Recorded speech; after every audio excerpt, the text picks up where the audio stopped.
alkışlarla buraya davet ediyorum. 네, 여러분 안녕하세요. 우리 오랜만에 또 얼굴 뵈니 너무 반갑습니다.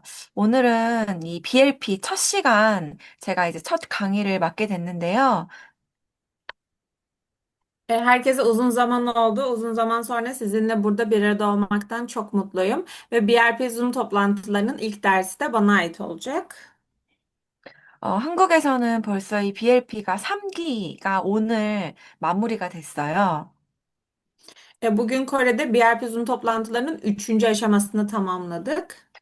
그런데 강의가 반응이 너무 좋아서 이거를 그대로 이제 튀르키예의 이제 시스템으로 가져와 봤습니다. Ve çok fazla geri dönütleri olumlu bir şekilde aldığımız için aynısını Türkiye'de de yapmaya karar verdik. 여러분이 이제 사업을 하시면서 궁금하셨던 어떤 실질적인 그런 사업적인 방법과 그리고 저희가 이제 해왔던 그런 노하우들을 좀 상세하게 공유하는 시간이라고 보시면 될 것 같아요. Aslında bu zamana kadar bu işi yaparken, ilerlerken gerçekleştirdiğimiz ya da yaptığımız ama bu doğru mu diye düşündüğümüz yöntemler ve alışkanlıkların doğru bildiklerimizin üzerinde duracağız. 오늘 첫 번째 시간으로 애터미 사업하면서 좀 애매하게 궁금했던 것들 질문과 답하는 형식으로 한번 가져와 봤거든요. Öncelikle bu işi yaparken merak ettiklerimiz ve arada kaldıklarımızı soru cevap olarak hazırladım.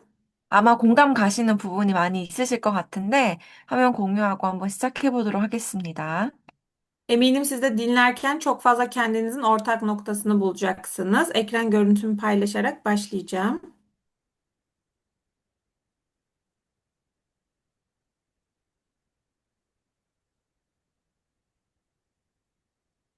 네, 바로 질문으로 한번 넘어가 보겠습니다. Hemen ilk sorumla başlıyorum. 첫 번째, 제 친구가 이 네트워크 사업으로 돈을 많이 잃었다고 하는데 이유가 뭘까요? 여러분, 우리 주변에서, 나 네트워크 사업 해봤는데 내 주변에서 그 돈 많이 잃었어. 너 하지 마. 혹시 이런 소리 들으신 적 있으신가요?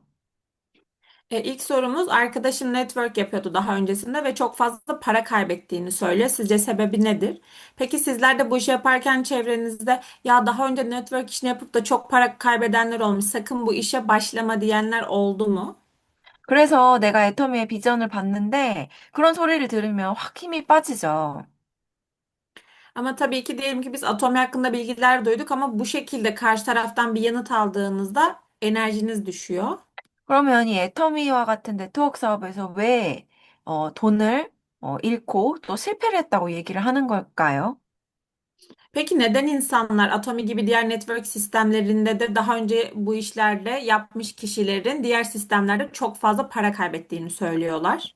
어, 여러분 한번 생각을 해볼게요. 어, 만약에 튀르키예에서 케밥집을 차렸다고 가정을 해볼게요. 그 케밥집을 차린다고 100%다 돈을 벌고 성공하나요?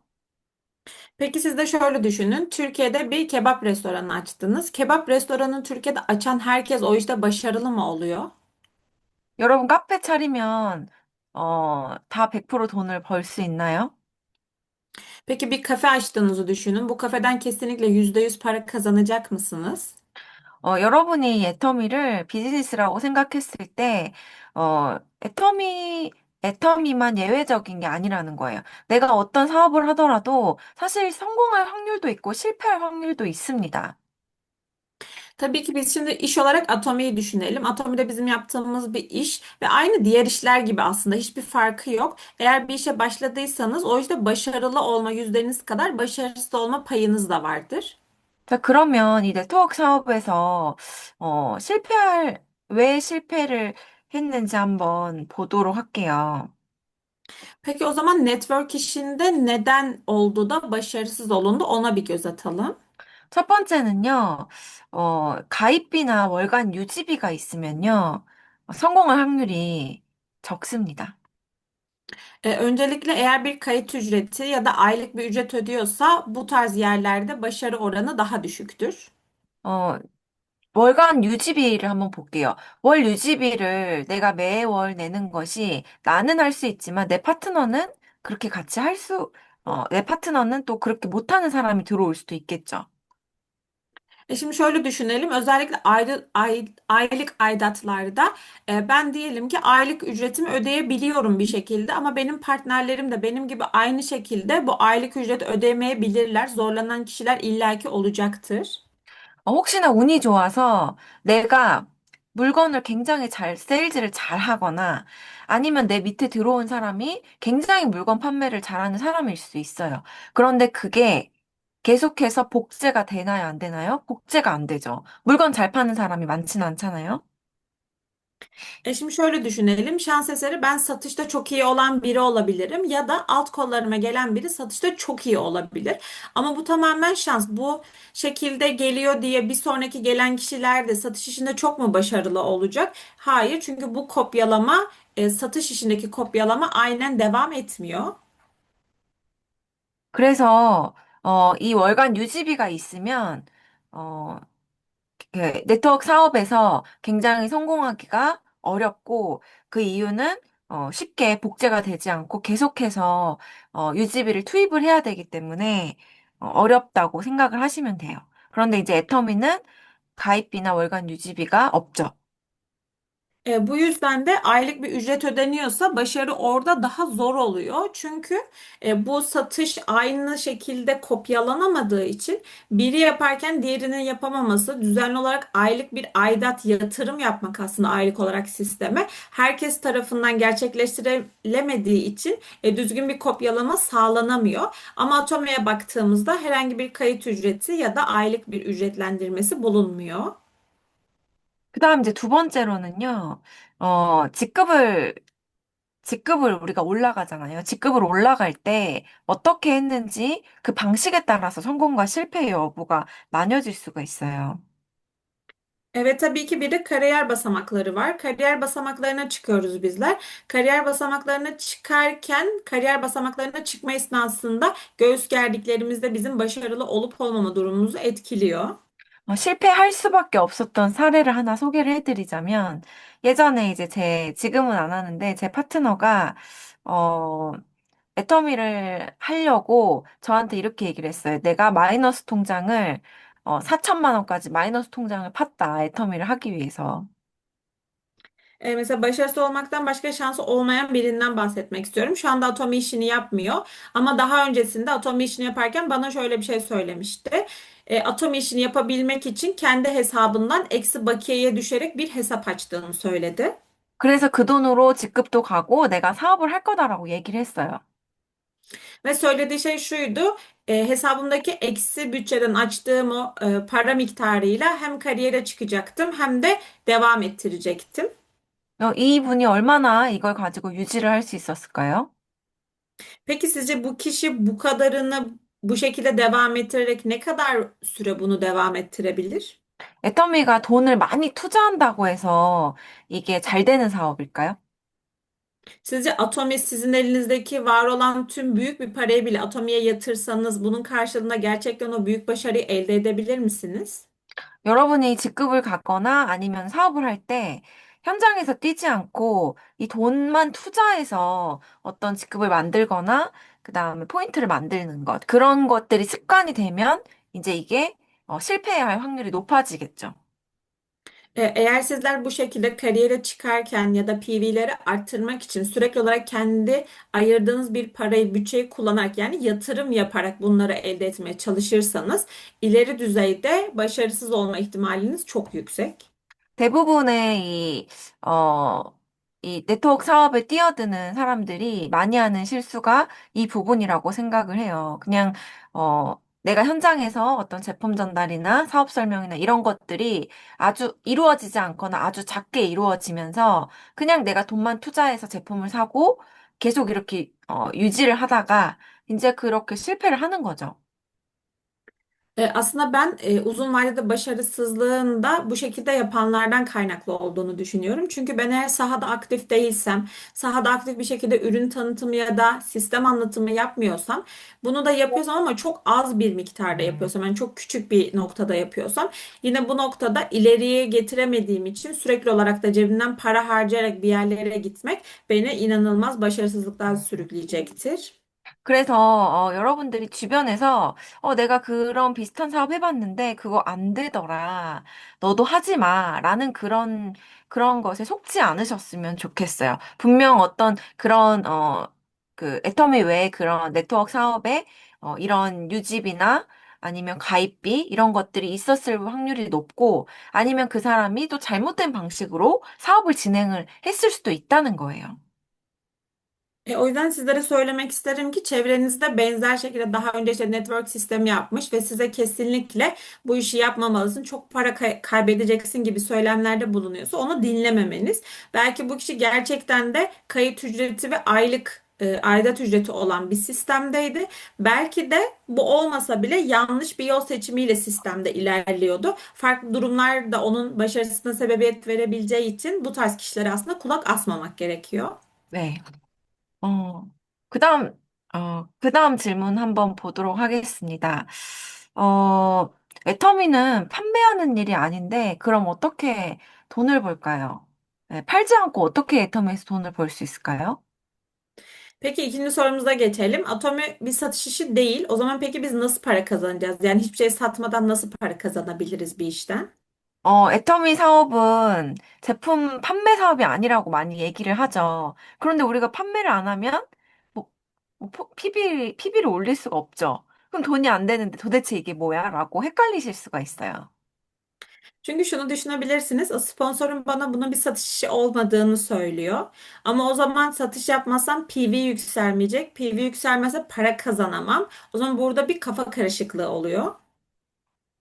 제가 이 사업을 시작하면서 굉장히 헷갈렸던 부분이 있는데 제품을 전달을 하라고 하는데 이거를 제품을 팔아야 되는 거야? 아니면 제품을 줘야 되는 거야?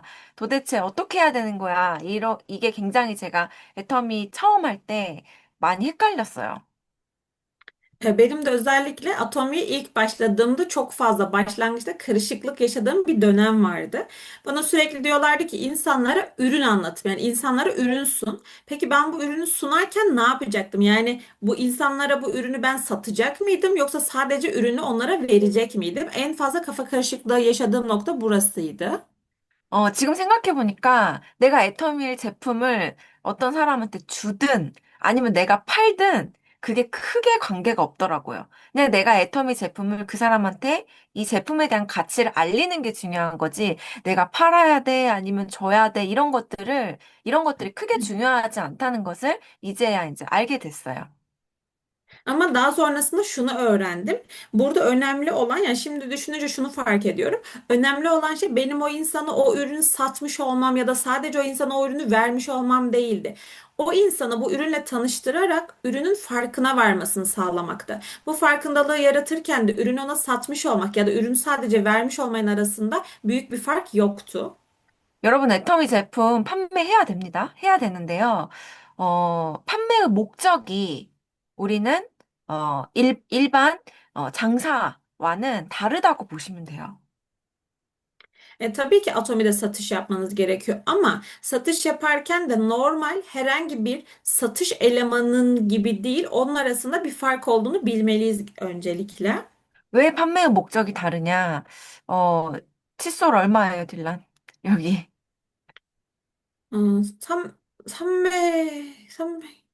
300 lira 좀 넘어요. 그냥 잘 기억이 안 300리라고 나요. 할게요. 왜 네네. 판매의 목적이 da르냐면, 우리가 칫솔을 300리라에 사서 소비자한테 300리라에 팔잖아요. 그럼 우리한테 남는 게 있어요? Şimdi tabii ki satış hedefimiz, yani satış olacak ama satış hedefimiz farklı olmalı. Mesela düşünelim, şu an Türkiye'de diş fırçası 300 lira. Biz 300 liraya aldığımız diş fırçasını aynen girişimci üyeye yine 300 liraya satıyoruz. Peki bizim kazandığımız ne? 적어도 300리라에 샀으면 500리라 정도는 팔아야 나한테 조금이라도 남는 게 있죠. 우리는 장사가 아니라는 거예요. 그런데 애터미 제품을 판매를 해야 되는 i유는 이 애터미 제품과 함께 이 가치를 전달하기 위해서 판매를 ha는 거예요. Evet, tabii ki aslında burada biz mesela şunu yapabilirdik, işte 300 aldığımız diş fırçasını 500'e satarsak biz orada kazanmış oluyorsunuz ve o zaman sizin oradaki amacınız satış yapmak oluyor. Ama bizim amacımız satış yapmak olmadığı için aslında oradaki o ürünün değerini karşı tarafa aktarabilmeyi hedefliyoruz. 다시 한번 말씀드릴게요. 애터미 제품을 판매를 하는 거는요, 우리가 이 애터미에 대한 정보를 전달하기 위해서 그 중간에 도구로 제품을 사용을 하는 거예요. 그래서 그 사람이 이 애터미의 진짜 가치를 알고, 애터미의 기업을 알고, 애터미의 팬이 되는 거죠. 그러면 이 애터미 제품을 쓰지 말라고 해도 알아서 다 마트를 바꾼다는 거예요. Şimdi öncelikle bizim buradaki amacımız, insanlara tabii ki ürünü satıyoruz ama ürünü satarken bir amacımız olmalı. Buradaki amacımız insanlara Atomi ile ilgili bilgiyi aktarabilmek. Yani aslında biz oradaki insanlara Atomi hakkındaki bilgiyi ya da ürün hakkındaki bilgiyi aktarırken ürünleri bir araç olarak kullanıyoruz. Burada da insanlar Atomi'nin farkına varıyor, Atomi hakkında bilgi edinmiş oluyor ve ürünü denemiş oluyor. Belki daha sonrasında siz onlara bu ürünü kullanma deseniz bile onlar artık ürünün fanı haline geliyorlar ve o ürünü kullanmak istiyorlar. 그리고 대부분의 사람들이 이 애터미 사업이 처음이잖아요. 그럴 때 처음부터 다른 사람한테 가서 유창하게 마케팅 플랜을 풀고 이거 하면은 뭐 비전을 확 주고 그렇게 할 수 있을까요? 대부분이 어렵다고 생각을 해요. Tabii ki ilk başta Atom ile yeni tanışmış birine, daha yeni ürünle tanışan birine aslında gidip de kazanç planını anlatmaya başlamak, birden bütün vizyonu vermek sizce çok etkili olur mu karşı taraftaki kişi için? 그런데 본인이 이 애터미 제품을 써보고 좋은 점을 알리는 거는 누구나가 다 할 수 있어요. 뭐 학교를 많이 못 다녔든 아니면 나이가 많든 누구나 이 제품을 써보고 제품의 좋은 점을 알리는 건 할 수 있다는 거예요. 그러니까 우리가 이 제품을 이 중간에 도구로 사용을 할 수가 있다는 거죠. Tabii ki bu zor olur. İnsanlara bir anda bütün her şeyi sunmaya çalışmak. Ama bizim yapmamız gereken şey insanlara ürünün iyi yönlerini göstermek. Ürünü bir araç olarak kullanmak. Eğer biz karşıdaki insana ürünün iyi yönlerini gösterirsek, bu kişi okumamış biri de olsa, yaşlı biri de olsa, oradaki kendine ait bir farkındalığı keşfedebilir. 그래서 여러분들이 제품을 매개로 이 사업에 관심이 있는 사람들을 얼마든지 만날 수 있고요. 또 제품이 좋아서 이런 제품으로 나는 한번 이 제품으로 사업을 해보고 싶어. 이런 사람도 얼마든지 만날 수가 있겠죠. Yani aslında sizler aracılığıyla karşınızdaki kişiyi gerçekten ilgisi olup olmadığını ve ilgisi olacak kişileri yaratabilirken aynı zamanda belki de o ürünü kullanıp çok memnun kalan bir kişinin ben bu ürünle bu işi gerçekleştirebilirim düşüncesine de sahip olmasını sağlayabilirsiniz. 그래서 여러분이, 이 제품을 파는 거하고 정보를 전달하는 게 다른 개념이 아니고, 초기에는 우리가 판매 행위를 하지만 판매의 목적이 내가 수익을 남기는 게 아니라 내가 이 판매를 통해서 정보를 전달하는 게 우리 사업의 목적이다라고 생각을 하시면 될 것 같아요. Tabii ki biz aslında ilk başta yani şunu karıştırmamalıyız. Ha, ben satış mı yapıyorum yoksa karşıdaki kişiye ürününü mü anlatıyorum? Yani ürünü mü ona sunmaya çalışıyorum? Aslında ikisini aynı anda yapıyoruz ama bizim satış hedefimiz farklı. Satış yaparken kendimi orada bir kazanç, bir pay ayırmak yerine bu ürünü bir araç olarak kullanarak karşı tarafa ürünü aktarırken aslında bilgiyi de karşı tarafa sunmayı, onu Atom ile tanıştırmayı hedefliyorum. Satış hedefim farklı olması gerekiyor. 그럼 제품 전달 빨리 해야 돼요, 안 해야 돼요? 빨리 해야겠죠. 왜 제품을 많이 얘기해야 돼요? 그만큼 정보가 빨리 전달될 수 있기 때문에. Peki o zaman ne yapmalıyım? Ürünleri sürekli karşı taraflara ürünle tanışmasını sağlamalıyım. Evet, bu çok mu hızlı gerçekleştirmeli? Evet, çünkü ürünü karşı tarafa ne kadar çok bilgi hızlı bir şekilde yayılırsa bu da işin o kadar hızlı bir şekilde ilerlemesini sağlayacaktır. 그래서 결론은 우리는 물건을 파는 사업은 아니에요. 그렇지만 초기에는 제품을 팔아서 나와 함께 할 사람을 찾아야 된다는 거예요. Yani aslında önemli olan nokta şurası. Biz bir satış işi yapmıyoruz. Ama bu işe ilk başladığımızda ürün aracılığıyla o insanlara o ürünleri satış olarak ulaştırırken bizimle birlikte bu işi yapacak kişileri arıyoruz. 이해되시죠? 이게 여러분 다 똑똑하시니까 이해 잘 하실 거라 생각해요. Umarım anlaşılıyordur ama zaten sizlerin çok akıllı olduğunu düşündüğüm için anladığınızı düşünerek geçiyorum. 자, 그 다음에 정말 많이 하는 질문이에요. 몇 달째 반복하는 강의를 참석하면 안 되나요? 네, 여기 그대로 한번 읽어주세요, 딜런. Ne? Genellikle en fazla aldığımız sorulardan bir tanesi düzenli olarak tekrarlanan birkaçtır tekrarlanan eğitimlere katılmayı bıraksam olmaz mı? Network işinin sistem ve eğitim işi olduğunu anlıyorum ama aynı içerikleri her eğitimde her seferinde oturup dinlemenin zaman kaybı olduğunu düşünüyorum. O zaman tüketici veya iş ortağı olmaya gitsem yani Zoom'un olduğu zamanlarda dışarıda insanlarla buluşsam daha iyi olmaz mı? Davet edildiğinde birlikte onlarla birlikte eğitime gelmem yeterli değil mi? 여러분 어떻게 생각하세요, 이거? Peki 동의하세요? siz nasıl düşünüyorsunuz? Katılıyor musunuz buna? 여러분, 제가 다시 한번 애터미 사업에 대해서 얘기를 할게요. 애터미 사업은 판매 사업도 아니고, 세일즈도 아니고, 이거는 복제를 시키는 사업이에요, 복제. Şimdi bunu tekrar söylemek istiyorum. Atomi kesinlikle bir satış işi değil. Atomi kesinlikle bir kopyalama işi. 애터미를 성공하기 위해서 가장 첫 번째 조건이 뭐라고 생각하세요? Sizce Atomi'de başarılı olmak için, başlamak için aşamanız, ilk basamağın ne olduğunu düşünüyorsunuz? 음, 저는 애터미를 성공하기 위한 가장 첫 번째 조건은 포기하지 않는 거라고 생각해요. 포기하면 다 끝나잖아요. Ben Atomi'de başarılı olmak için ilk e, adımın vazgeçmemek olduğuna inanıyorum. Çünkü eğer zaten vazgeçerseniz her şey biter. 포기하지 않으려면 어떻게 해야 돼요? 내가 계속 내 안에 열정이 유지가 돼야겠죠. Peki vazgeçmemek istiyorsam ne yapmam gerekiyor? Sürekli içimdeki tutkunun aynı şekilde olması gerekiyor. 우리가 애터미 초반에 멤버십이 적을 때는 사실 이게 계속 내 감정이 왔다 갔다 해요. 왜냐면 이게 바로 나한테 돈을 벌어다 주지 않기 때문에, 내 에너지를 지키는 게 사실 가장 여기서 중요한 핵심이거든요. Çünkü aslında bir sisteme ilk başladığımızda yani grubun küçük olduğu dönemler duygusal olarak yani duygularımızın çok git gel yaşadığı dönemler oluyor. Çünkü çok kolay düşebiliyoruz. Enerjimiz de çok kolay düştüğü için aslında kendimizi sürekli olarak tutku ve hedef içerisinde bulundurmak zor oluyor. 근데 여러분이 이 시스템 강의에서 멀어지면요. 내 에너지가 떨어지게 돼 있어요. 어쩔 수 없이 정말 떨어지게 돼 있어요. 스타마스터인 저도 세미나를 몇 번 안 가면 저도 에너지가 떨어지는데 하물며 a직 애터미에서 많은 돈을 벌지 않은 yara분들이 세미나를 빠지면 에너지가 당연히 떨어지겠죠. O yüzden özellikle sistemden uzaklaşmak, toplantılardan uzaklaşmak enerji düşüklüğüne sebep oluyor. Ki ben bile Star Master kariyerindeyim ve birkaç tane toplantıya, seminere katılmadığımda enerjimin düştüğünü hissediyorum. Ki siz daha işin başındasınız ve daha çok paralar kazanmıyorsunuz benim kadar. Sizin de bu toplantılara katılmadığınızı düşünürseniz sizin de kesinlikle enerjiniz düşecektir.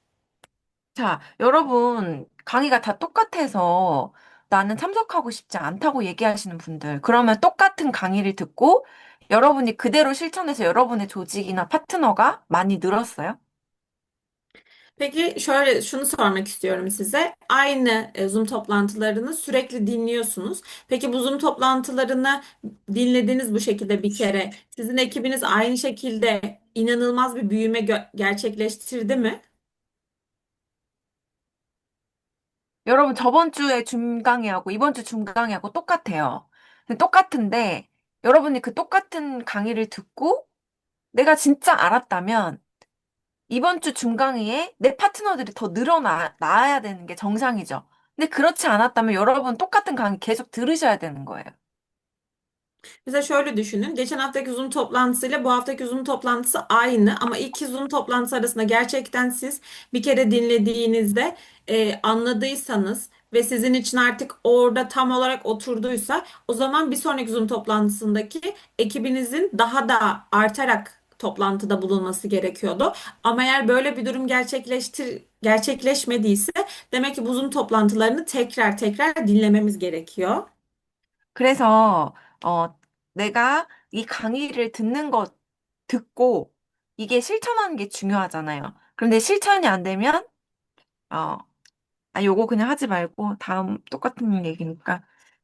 어, 그래서 한마디로 성공한 리더는 늘 한결같이 동일한 세미나 장소에서 똑같은 자세로 파트너를 맞이를 합니다. 이게 애터미에서 모든 성공한 사람이 얘기를 하는 거예요. O yüzden de özellikle başarılı olmak isteyen lider sonuç olarak toplantılarda ve seminerlerde olmalı ki oradaki ortamda sürekli olarak kendini aktif bir şekilde tutabilsin. Atomi'de başarılı olan herkesin söylediği aynı cümle zaten. Sistemde kesinlikle uzaklaşmamalı, sürekli sistem içerisinde bulunmalı. 여러분, 애터미는 시스템 사업이고 이 시스템을 복제시키는 사업입니다. Çünkü Atomi bir sistem işi ve aynen bu sistemi gelecek ekibinizin kopyalamasını sağlamanız gereken bir iş. 내가 이 줌 미팅을 가볍게 여기고, 이것보다 사람을 만나서 물건을 파는 게 더 중요하지 않는가? 라고 생각을 하신다면 그거는 착각이에요. Eğer bizler şöyle düşünürsek, bu Zoom toplantısı şu anda benim için önemli değil. Ben gidip bu Zoom toplantısını dinlemek yerine ürün satmalıyım dersek, Atomi'nin asıl özünden uzaklaşmış oluyoruz. 세일즈를 잘하면 처음에는 유리해요. 그런데 결국에는 아까 제가 말했죠. 세일즈 잘하는 사람이 많아요. 세일즈를 못하는 사람이 많아요. Şimdi mesela tabii ki sizin satış yapmanız işin ilk kısımlarında sizin için tabii ki faydalı. Ama bir düşünün, satışı çok iyi yapabilen kişinin sayısı mı daha fazla, yapamayanın sayısı mı fazla? 못하는 사람이 많잖아요. 그러면 복제가 안 되는 거예요. 그래 조직이 성장이 안 되는 거죠. Ama başta da söylemiştim, satış yapamayan kişi sayısı daha fazladır. O zaman şöyle oluyor. Sistemdeki kişiler sizi kopyalayamıyor. Siz satışı iyi bir şekilde yapıyorsunuz ama alttan gelen ekip sizi kopyalayamadığı için sistem oturmuyor. 여러분이 그래서 이 애터미에서는 이 세미나를 참석하고 세미나에 초대하는 게 여러분의 일이에요. 저의 일이에요. O yüzden de bizim sistemdeki işimiz aslında sisteme katılarak sisteme katılacak yeni kişileri bularak bu kişilerle sisteme birlikte katılmak.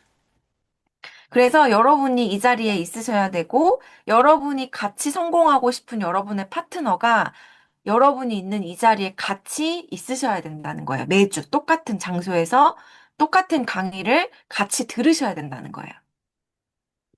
O yüzden özellikle gerçekten biz de başarılı olmak istiyorsak ve partnerimizi başarıya ulaştırmak istiyorsak bizler de partnerimiz de her hafta aynı saatte aynı toplantıda yerimizi almamız gerekiyor. 이해되시죠? Anlaşılıyordur umarım. 제가 오늘 10개, 한국 강의할 때는 10개 했는데, 아마 여기서는 통역 때문에 10개까지는 못할 것 같아요. 시간 되면 그냥 끝낼게요. 10 tane soru hazırlamıştım ama çeviriyle birlikte ilerlediği için süreyi eğer aşarsa sürenin dolduğu yerde soruları bitireceğim. 여러분도 앉아 있는 거 힘드시죠? Sonuçta sizin için de oturmak zor oluyordur. 근데 잘 앉아 있는 사람이 또 애텀에서 또, 성공을 할 수 있더라고요. Ama atom içerisinde gerçekten uzun süre oturmayı başarabilen kişiler başarılı oluyor. 그래서 결론은 몇 달째 똑같은 얘기를 반복하는 강사를 탓하지 말고 몇 달째 뜨뜻미지근하고 실천하지 않는 내 마음에 경계를 해야 된다라고 말씀을 드리고 싶습니다. O yüzden de aslında kendimizi motive ederken şunu söylemeliyiz. Eğitimin dersin içeriğini değiştiremeyiz ama bizler birlikte olduğumuz ekibi ve birlikte dinleyeceğimiz kişileri öncelikle kendimiz adına bunların üzerine durup kendi motivasyonumuzu değiştirmemiz gerekiyor. 자, 그 다음 질문 한번 볼게요. 제품도 쓰고 지인도 소개는 해주는데 세미나에 참석을 안 해요. 줌 미팅에 들어오질 않아요. 어떻게 해야 될까요? Dördüncü soruya geçelim. Ürünleri çok güzel kullanıyor. Tanıdıklarına da Atomi anlatıyor ama seminere katılmıyor. Ne yapmalıyım? 여러분, 우리가 상대방의 마음을 다 알 수 있어요, 없어요? Peki sizce biz karşı tarafın ne düşündüğünü tam anlamıyla hepsini bilebilir miyiz yoksa bilemez miyiz? 우리는 상대가 어떻게 생각하는지 몰라요. 그래서 어떻게 해야 되냐면 그냥 다양하게 시도해 보시면 돼요. Tabii ki bizler karşı tarafın tam anlamıyla ne düşündüğünü bilemediğimiz için sürekli olarak davet etmeliyiz. 이 사람이 소득에 관심이 있다, 수당에 관심이 있다. 그러면은 이 사람한테 수당을 몇 번 맞춰줘 보면 되고요. 이 사람이 제품에 더 관심이 있다. 그러면은 제품으로 계속 프로모션을 걸어서 초대를 할 수 있는 방법도 있어요. Tabii ki karşı tarafa onun tam anlamıyla ne düşündüğünü anlayamadığımız için sinyaller göndereceğim. Mesela karşı tarafı biliyorum ki komisyon kazanmayı seven biri. O zaman ona bir kere bir komisyon kazandırmayı deneyebilirim. Ya da karşı tarafın ürünlere aşırı ilgisi var. O zaman seminere gelecek şekilde ya da onun devamlılığını sağlayacak şekilde promosyon ürünlerle birlikte böyle bir devamlılık sağlayabilirim. Yani karşıdaki kişiye göre değiştirebilirim yapacaklarımı. 예를 들어서, 제품에 관심이 있으신 분들은 초대를 이렇게 해보는 거죠. 이브닝 케어를 좋아하시는 분이 있다. 그러면은, 오늘 강의에서는 이브닝 케어를 더 잘 사용할 수 있는 방법도 알려주고, 또 들어오면, 이브닝 케어, 예를 들면 세 번을 들어오면, 이브닝 케어 중에 피로 마스크를 선물을 해준대. 예, 이러면서 그 사람을 초대해 볼 수가 있겠죠. Mesela örnek vermek gerekirse diyelim ki Evening Care setini çok severek kullanan bir kişi var. O zaman bu kişiye Evening Care setiyle ilgili bir ders olacak ve daha detaylı nasıl kullanılabilirsin ve öz noktalarından bahsedecekler. Tam senlik ve aynı zamanda bu toplantıya 3 kez ard arda katılan kişilere de pil-off maske hediye ediyorlarmış gibi örneğin böyle bir yaklaşımda bulunabiliriz. 그리고 어떤 사람은 경제적인 어떤 돈을 벌고 싶은 사람이 있어요. 그러면 그 사람에게는 오늘 세미나에 들어오면 어떻게 애텀에서 돈을 버는지 알려준대. 한번 들어와 볼래? 이렇게 얘기를 해볼 수가 있겠죠. Tabii ki bazı kişilerde direkt olarak kazancı odaklı oluyor. O zaman bu kişiye de bugünkü seminerin konusu Atomi'de nasıl para kazanılabilir üzerine olacak. Senin de çok ilgini çeker kesinlikle. Hani sen de gel toplantıya katıl diye yönlendirebiliriz.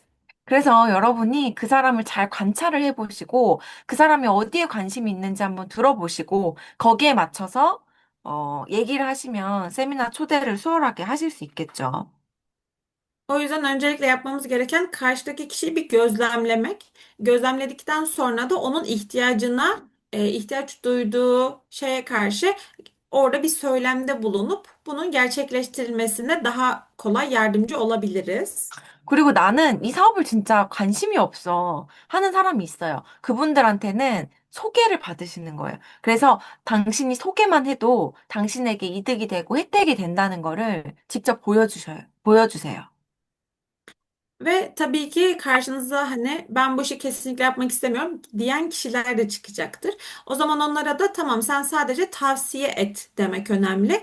Ve eğer sen sadece tavsiye etsen bile senin tavsiye ettiklerin sayesinde de kazanç ve fayda görebileceksini karşıdaki kişiye göstermek de gerekiyor.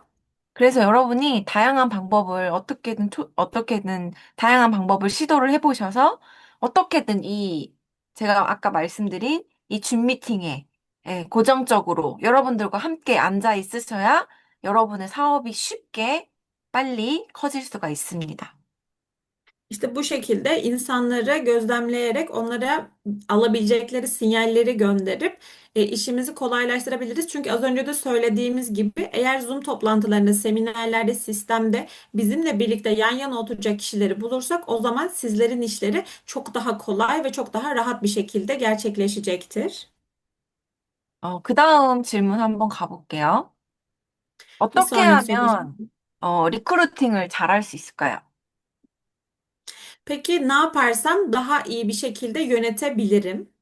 여러분들 애터미 파트너 찾는 거 쉬우세요? 아니면은 어려우세요?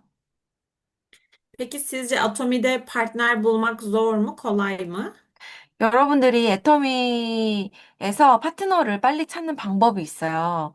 그거는 여러분들 혼자 하시지 마시고 여러분들의 스폰서하고 같이 합작해서 미팅을 하시는 거예요.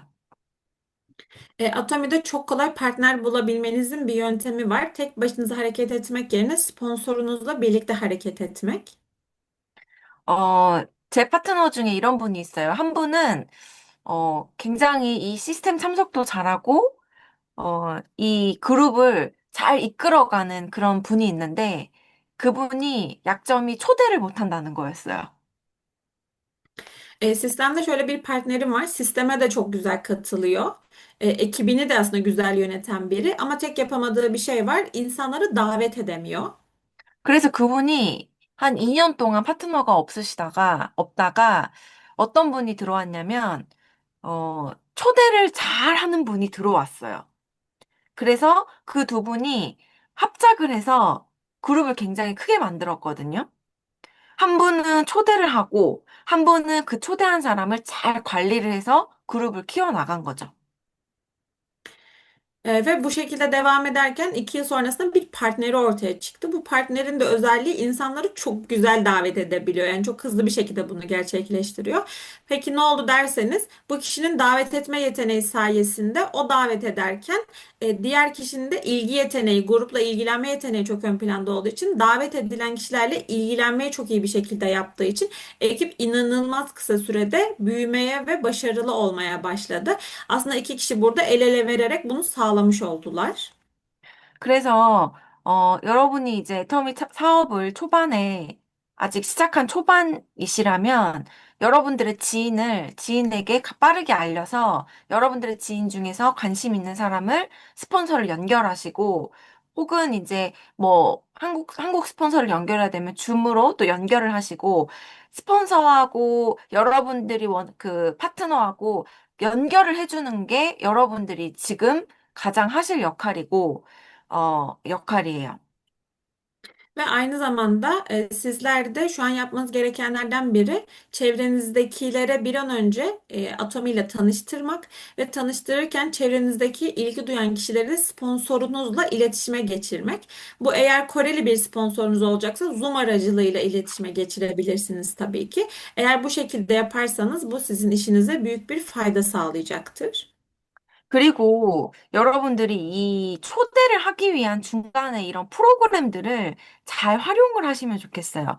예를 들어서 우리가 뭐 동영상 챌린지, 비디오 챌린지라든지 아니면 피로브 마스크 챌린지라든지 어떤 스킨케어 챌린지라든지 이런 것들이 결국에는 우리가 이 시스템으로 초대하기 위한 중간 단계거든요. Evet tabii ki sisteme davet etmek için yaptığımız bizim ara promosyonlar, ara etkinlikler oluyor. Bunları da iyi kullanabiliriz. Örneğin video izleme grupları, Peel Off Mask grupları ya da cilt bakımı etkinlikleri gibi etkinlikleri daha düzgün bir şekilde kullanarak insanları bir sonraki adım olan toplantılara ya da seminerlere daha kolay bir şekilde davet edebiliriz. 비디오 챌린지를 왜 해요? 바로 이 사람이 애터미 세미나 가자 그럼 가요? 안 가잖아요. 줌 미팅 들어오면 들어와요? 안 들어와요. 그러면 이 비디오 챌린지를 통해서 이 사람이 편한 시간에 애터미에 관한 영상을 보고 애터미에 대한 어떤 편견을 깨뜨리기 위해서 그 첫 번째 작업으로 비디오 챌린지를 하는 거죠. Tabii ki mesela biz insanlara neden video izleme grupları yapıyoruz da önce seminere ilk etmiyoruz. Çünkü bazen insanlar seminere ilk kez davet ettiğinizde gelmiyor. Ön yargıları var. Ama bizler insanlar önce bir video izleme grubu sunduğumuzda oradaki insanlar istediği bir zaman diliminde kendi müsait olduğu zamanda bunu izleyerek aslında ön yargılarını yıkabileceği bir etkinlik sunmuş oluyoruz. 저는 이 비디오 챌린지로 사업자들 많이 리크루팅을 한국에서 했어요. 처음에는, 어, 애터미란 회사를 전혀 몰라서, 편견이 있었다가도 비디오 챌린지를 통해서 이 동영상을 보고, 아, 애터미가 괜찮은 회사네? 하고 마음이 열린 상태에서 제가 세미나를 초대했더니 세미나에 쉽게 오시더라고요. Ben de video izleme gruplarını Kore'de çok güzel bir şekilde kullanabildim. Çünkü ön yargılı olan kişilerin, Atomi'yi tam olarak bilmeyen bir kişinin videoları izledikten sonra Atomi aslında kötü bir şirket değilmiş, gidilebilir bir şirketmiş dediğini duydum. Ve daha sonrasında seminere davet ettiğimde benimle birlikte seminere katıldı. 그래서 여러분이 여러분 주변에 있으신 분들하고 영상 시청을 같이 하시고, 또 이런 스킨케어 챌린지나 이런 것들 좀 적극적으로 활용하셔서 이 초대를 할 수 있는, 초대를 할 수 있는 시스템을 만들어 나가시면 됩니다. O yüzden sizler de çevrenizdeki kişilerle birlikte video izleme gruplarını devam ettirip belki de cilt bakım etkinlikleri de gerçekleştirerek aslında sonraki adımda insanlara davet etmeyi kolaylaştırabilecek bir sisteme küçük küçük adımlarla başlayabilirsiniz. 네. 그 다음 질문 한번 보도록 할게요. 나도 형편이 힘든데 파트너를 돕는 게 우선인가요? Diğer soruya geçiyorum. Benim de zaten maddi durumum zorken partnerime yardım etmem benim önceliğim mi olmalı? 사실 이 bubu는, 많은 우리 리더 사업자분들이 고민을 하시는 부분이기도 해요. Bu aslında özellikle lider olan girişimcilerin çok fazla üzerinde düşündüğü bir sorun. 사실 우리 애터미 사업이 서로 경쟁하는 게 아니고 파트너를 도와줘야 내가 sa업에 성공할 수 있는 굉장히 따뜻한 비즈니스잖아요. Aslında Atomi işine baktığınızda bize yük olmaktan ziyade samimi olan bir iş. 여기서 스폰서의 역할이 뭐냐면요. 스폰서는 파트너에게 이 애터미 사업에 필요한 것을 안내해주고, 그 다음에 그들이 어려움을 겪을 때 함께 풀어나가는 게 스폰서예요. Aslında burada sponsorun görevi ne dersek sponsor partnerlerine liderlik etmeli. Onlara nasıl bir yol izleyeceğini göstermeli ve bir zorluk yaşıyorsa bu zorluğu nasıl aşabileceğini ona göstermeli. 어, 내가 파트너를 도울 수 있는 그런 방법은 여러 가지가 있습니다. 뭐, PB를 파트너한테 넣어줄 수도 있고요. 사람을 붙여줄 수도 있고요. 그리고 같이 세미나에 가줄 수도 있고, 후원을 해줄 수도 있어요. 여러 가지가 있겠죠. Çünkü bir sponsorun partnerine yardım etmesinin birçok farklı yolu var. Bunlar tabii ki PV yardımı da olabilir, koluna birini eklemek de olabilir, e, yaşadığı bir zorluğu aşmasına yardımcı olmak da olabilir. Yani bir sponsor partnerine birçok farklı yardımda bulunabilir. 여러분이 해주실 수 있는 걸 해주시면 돼요. 여러분이 만약에 내가 너무 형편이 어렵고 힘든데 내가 분에 넘치게 파트너를 돕다가 내가 무너지면 파트너도 같이 무너지게 되는 거죠. 그 기준은 내 스스로가 가장 잘 알고 계시겠죠?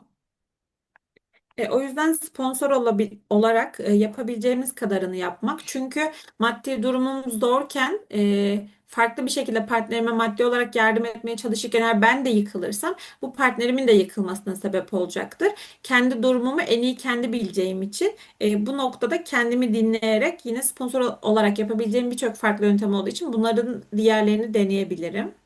가장 좋은 스폰서는요, 이 파트너가 스스로 애터미 사업을 할 수 있도록, 물고기를 잡아주는 게 아니고, 물고기 잡는 법을 잘 안내해주는 스폰서가 가장 좋은 스폰서예요. Aslında en iyi sponsor kim derseniz partnerine nasıl bu yolda ilerleyebileceğini, bu işi kendisinin nasıl yapabileceğini göstermek. Yani aslında ona tuttuğu balığı vermek değil de balığın nasıl yakalanabileceğini öğretmesi. 그래서 여러분들이 도와주실 수 있는 부분은 당연히 파트너를 최선을 다해서 도와주시고요. 만약에 내가 너무 이게 한계치다, 그러면 여러분들이 기준을 정해서 스폰서하고 상담을 하시고, 어, 너무 이거에 대해서 스트레스를 받으실 필요는 없어요. Özellikle öncelikle nasıl yardım edebileceğimi düşünüp eğer yardım edebileceğim bir konuysa elimden gelenin en iyisini yapacak şekilde yardım etmem gerekiyor. Ama yardım edemeyeceğim bir noktada bir sınırı varsa bunun da herhangi bir şekilde kendimi strese sokmadan bunu karşımdaki kişiyle konuşarak çözmem gerekiyor. 그래서 이제 애터미 사업은 여러분들이 따로 하면서 또 같이, 따로 또 같이 하는 그런 사업이라고 보시면 됩니다.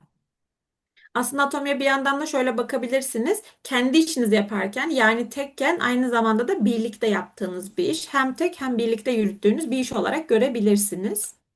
정리하자면 너무 많이 도와주시지도 마시고 너무 또 방치해서 안 도와주시지도 마시고 이걸 적정한 기준을 정하셔서 여러분이 파트너가 스스로 우리가 아이를 키울 때 스스로 독립을 하기 위해서 아이를 키우잖아요. 그렇다고 아이가 처음 태어났는데 뭐 우유도 안 주고 기저귀도 안 갈아주고 그럼 아이가 혼자 클 수는 없겠죠.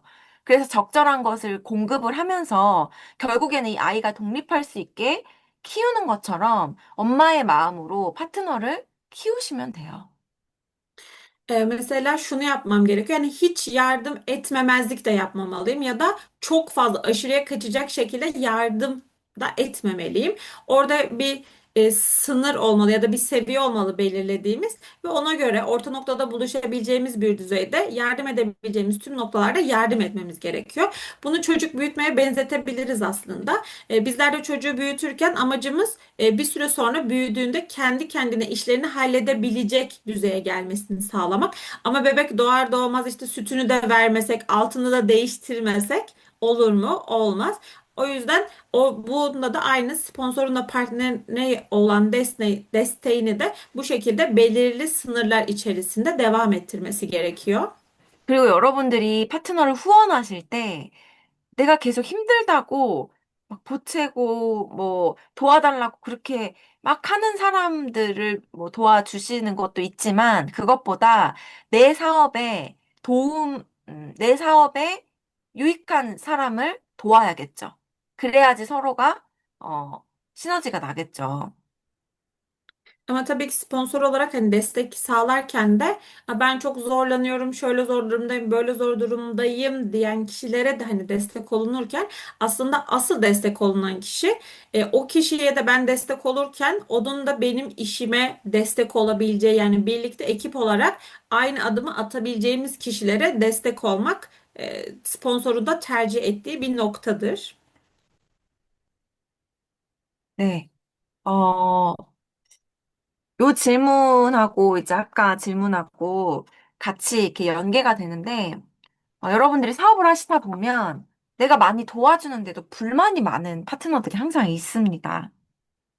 Aslında şu anki bu soruyla bir önceki soru birbirine bağlantılı. Çünkü sponsor olarak sürekli olarak yardım etmenize rağmen memnun olmayan, şikayetçi olan partnerler de olabilir. 그럴 때 여러분이 어떻게 점검을 하시면 되냐면 첫 번째는 파트너가 나한테 뭘 도대체 더 요구하고 도와주고 싶은지 한 번 더 그거를 곰곰이 생각을 해보세요. 예를 들어서, 나는 이 파트너한테 뭐 후원도 가주고 사람도 달아주고 뭐 이렇게 많이 하는데 그래도 불만이야. 그러면 이 saram은 나한테 도대체 뭘 원하는 걸까? 그거를 한번 생각을 해보시라는 거예요. Öncelikle karşıdaki partnerin benden ne beklediğini, nasıl bir beklenti içerisinde olduğunu düşünmem gerekiyor. Örnek vermek gerekirse ben karşıdaki partnerime yardım ediyorum, onunla sahaya da çıkıyorum, belki üye eklemesine de yardımcı oluyorum ama hala bir memnuniyetsizlik var ortada. Bunun sebebi ne olabilir diye üzerine düşünmem gerekebilir. 어쩌면 그 파트너는 나한테 그냥 너 너무 고생했어. 그리고 너 정말 잘하고 있어. 이런 격려와 인정하는 말 한마디가 듣고 싶어서 나에게 불만이 있을 수도 있다는 거예요. Çünkü belki de sadece benim karşımdaki partnerimin benden şöyle bir beklentisi var. Sen gerçekten çok sıkı çalıştın, çok emek harcadın. Bunları belki de sadece bir takdir sözü duymak istiyor benden. İhtiyacı bu da olabilir. 여러분들 사랑을 하는데 이 사랑에도 언어가 있대요. 5가지 언어가 있는데, 어, 요렇게 이제 5가지 언어가 있는데, 예를 들어서, 뭐 결혼을 한 아내와 남편이 언어가 다를 수 있겠죠. 남편은 아내한테 이 인정하는 말을 계속 듣고 싶은데, 아내는 남편한테 이 인정하는 말이 아니라 계속 뭔가 선물을 계속 줘요. 이게 언어가 다른 거예요. 언어가 다르면 서로가 소통이 안 되겠죠. 딜란 이해해. 내가 너무 길게 했지. Evet, annenin ikinci tanımı. 아, Aslında sevgi dili var ama sevgi dilinde birbirinden çok farklı olduğu söyleniyor ve 5 tane sevgi dilinden bahsediliyor. Örnek olarak şunu verebiliriz. Mesela bir karı koca düşünün. Erkek e, karısı sürekli olarak belki sözlerle onaylanmak istiyor. Ama erkek de onu anlamadığı için, erkeğin de sevgi dili farklı olduğu için karşıdaki tarafa sürekli hediyeler vererek onu mutlu edebileceğini, ona sevgisini bu şekilde gösterebileceğini düşünüyor. Aslında bunlar karı kocalar ama birbirine gösterdikleri sevgi dili birbirinden farklı olduğu için birbirlerini anlayamıyorlar. 반대로 이럴 수도 있어요. 아내는 남편하고 함께하는 시간을 굉장히 중요시하게 여기는 사람인데, 한두 시간을 내서 카페 가서 차도 마시고 좋은 것도 보고 싶고 이런데 남편은 시간은 보내지 않고 계속 또 선물만 줘요. 막, 반지 사주고 꽃 사주고 그런데 그러면 아내가 사랑을 받는다고 느낄까요? 아니라는 거예요. 그래서 상대방이 뭘 원하고 있는지 내가 생각하는 거에 집중하지 말고 상대방이 원하는 걸 한 번 더 우리 스폰서님들은 생각을 해 보셔라. 불만이 계속 될 때는. Ya da başka bir örnek vermek gerekirse mesela karısı herhangi bir kafeye gitmek, bir iki saat onunla o kafede oturup bir çay içmenin ona zaman geçirip birlikte bir sevgi dili olduğunu düşünüyor. Ama eşi onun yerine ona çiçek vermenin ya da yüzük vermenin kendine bir sevgi dili olduğu için ikisi de birbirini anlayamıyorlar. Sevgi dilini gösteremiyorlar. O yüzden böyle bir noktada özellikle biz de sponsorlar olarak da karşımızdaki kişinin öncelikle bizden beklentisini düşünmeliyiz. Karşımızdaki kişi bizden nasıl bir beklenti içerisinde, kendi düşüncelerimizi odağından çıkıp karşıdaki kişinin gibi düşünmemiz gerekiyor. 자, 그래도 계속 불만이다. 그러면 여러분들이 굳이 그 사람한테 그 사람한테 좋은 사람이 될 필요는 없습니다. 아무리 내가 노력을 해도 계속 나한테 불만이다. 그러면 그냥 여러분들 마음을 내려놓으세요. 근데 겉으로 티는 내지 마시고.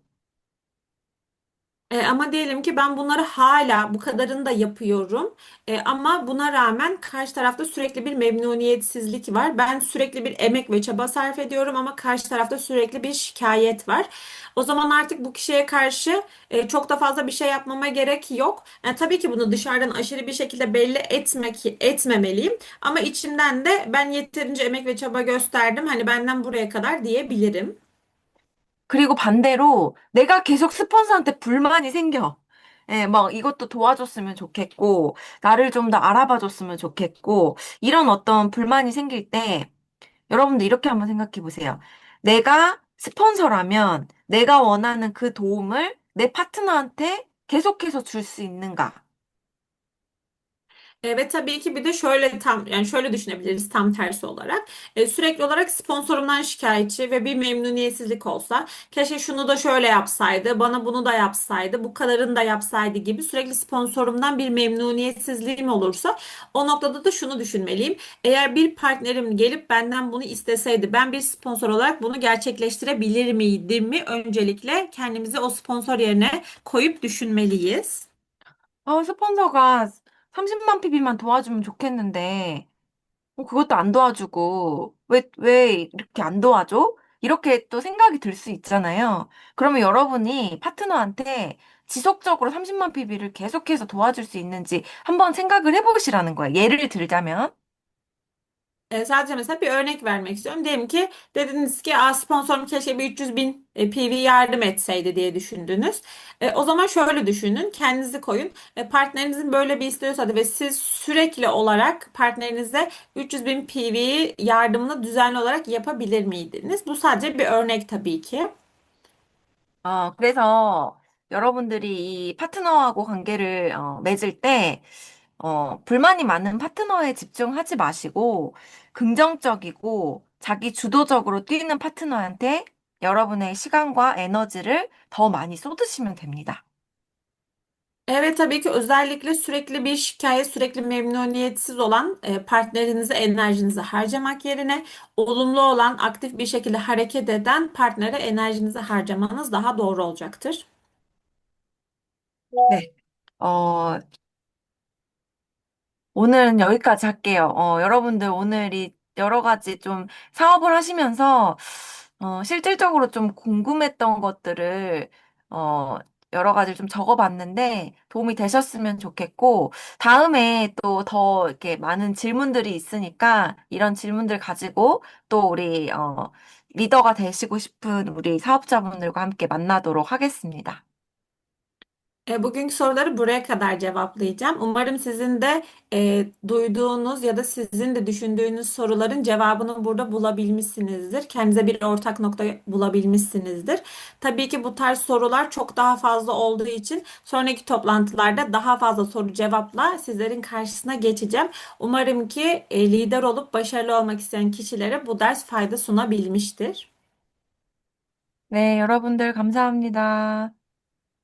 Herkese çok teşekkür ederim.